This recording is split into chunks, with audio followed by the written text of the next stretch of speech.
কল্পনাও করি নাই যে আপনার সাথে এভাবে দেখা হবে। ও হ্যাঁ, আমার সাথে দেখা হয়ে যাবে রাস্তাঘাটে। বাচ্চাদেরকে দেওয়ার জন্য চিপস এগুলো নিছি। আর গাড়ির অবস্থা তো বলার মতো না, গাড়ির অবস্থা খুবই বাজে। এখানে সামনে কিছুই দেখা যাচ্ছে না। Hi people out there, we are in Sajik. Is it correct pronunciation? Yes, Sajik, yes, okay. right.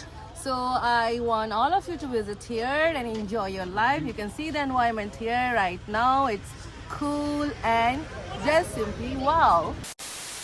তো আমরা এখন চেক আউট করতেছি, প্রায় 10টার কাছাকাছি বেজে গেছে। 9:30 বাজে বের হচ্ছে এখান থেকে।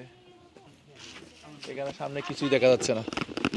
আমাদের গাড়ির যে পরিমাণ ধুলাবালি খাইছে রে দিনে, ফের রাতে এই কটেজটা সবগুলা বেশি সুন্দর লাগে।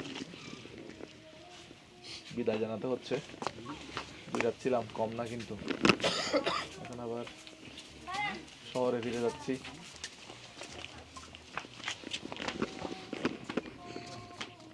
আমরা এখন চলে যাব, বের হয়ে যাচ্ছি একদম। আমাদের আগে গাড়িগুলো চলে যাচ্ছে। এখন আমরা গাড়িতে যেগুলো নিছি, যে বাচ্চাদেরকে দেওয়ার জন্য চিপস এগুলো নিছি। আর গাড়ির অবস্থা তো বলার মতো না, গাড়ির অবস্থা খুবই বাজে। এখানে কতগুলো চিপস নিছি, এখানে 4 প্যাকেট মতো, 20 প্যাকেট করে প্রায় 4 প্যাকেট মতো চিপস নিছি। এই নাসুম ভাই, তাহলে গেলাম, আল্লাহ হাফেজ। ইনশাআল্লাহ আবার আসবেন। Thank you so much. আবার আসলে কোথায় থাকবো? আমাদের রিসোর্টে থাকবেন অবশ্যই, মেঘমায়া রিসোর্টে থাকবেন। ওকে, হ্যাঁ দোলনা। আচ্ছা ভাই, দোলনা পাই না, এটার জন্য আফসোস ছিল। এটার জন্য এখানে রাতে বারবিকিউ করা হয়। এখানে আমরা রাতে আগুন পোহাইছিলাম। খুব সুন্দর একটা ওয়েদার। তো এই পাশে একটা দোকান। চা আমার জন্য দিবেন না? চা না না, আমি নিব না আমরা খাইছি ভাইয়ের নাম আচ্ছা থ্যাংক ইউ। তো একটু হাই বলে দেন। আপনার নাম কি? মোজাহের আমার নাম। মুজাহিদ। আপনার কি ওখানে থাকেন পার্মানেন্টলি? হ্যাঁ, দুবাইতে থাকি। পার্মানেন্টলি ওখানে থাকেন? হ্যাঁ, আমরা এখানে ঘুরতে আসছি। আচ্ছা। আপনার কথা তো উর্দু অথবা হিন্দি আসতেছে মনে হয় নাকি? हम तो सब कुछ पता है, हम लोग सब कुछ बोलते हैं। Okay, अच्छा, let's, hi people out there, we are in Sajik. Is it correct pronunciation? Yes, Sajik, yes, okay. right. So I want all of you to visit here and enjoy your life. You can see the environment here right now. It's cool and just simply wow. Okay. Thank you, bye-bye. Okay, thank you brother. Thank you so Okay, much. thank you. আসসালামু আলাইকুম। ওকে, so আমরা এখন রওনা দিব। এই guys ready? Let's go. এখন ভাই 10টা বেজে কত হইছে? 10টা বেজে প্রায় 49 মিনিট বা প্রায় 10:30টার দিকে আর কি মোটামুটি স্কোয়াডটা রওনা দিচ্ছে। সকালে স্কোয়াডে আমরা যাচ্ছি। তো সাজেক আসলে এই ধরনের গাড়িগুলো ভাড়া করে আপনারা ঘুরতে পারেন। এই যে এই গাড়িগুলা, আরো অনেক গাড়ি আসতেছে। 2000 years later. হ্যালো এভরিওয়ান, তো অনেকক্ষণ পরে আপনাদের সাথে যুক্ত হলাম। চোখে কিছুই দেখা যাচ্ছে না। এখানে আমাদের গাড়িটা ওয়াশে দিয়ে আমরা খাওয়া দাওয়ার উদ্দেশ্যে রওনা দিব।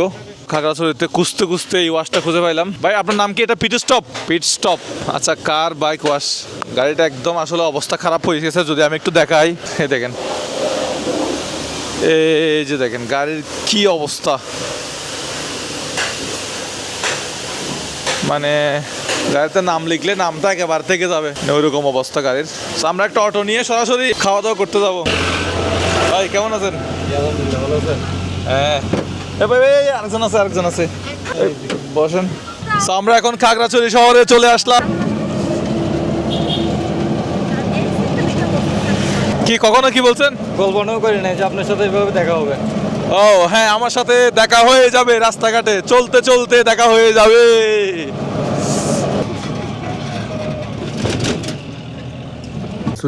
কেমন ভাই?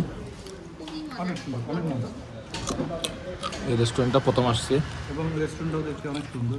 ইন্টেরিয়র খুব সুন্দর। এটা কাজ, এখানে মনে হয় বিকালে মিউজিকও হয়। খাওয়া দাওয়া করলাম, ভালো আছে খাওয়া দাওয়া, সুন্দর পরিষ্কার পরিচ্ছন্ন। বাঁশঝাড় না? থ্যাংক ইউ, ভালো থাকবেন। ওকে, সো এই বাঁশঝাড়ে আমরা খাওয়া দাওয়া করলাম। খাওয়া দাওয়া করে আমরা এখন হাঁটতে যাবো। ভাই হাঁটতে যাবো ভাই, আসেন। দোকান পাবেন ওখানে, আমার কথা শুনেন, দোকান পাবেন। হাঁটতে আমরা যাবো, দোকান পাবো আমরা। হাঁটতে চায়ের টঙের দোকান পাবো। আপনি খাগড়াছড়ি তো দেখেন না, শুধুমাত্র সাজেক দেখছেন। খাগড়াছড়ি দেখেন হাঁটতে। পিঠা খাবেন নাকি? এখন কি খাবো ভাই?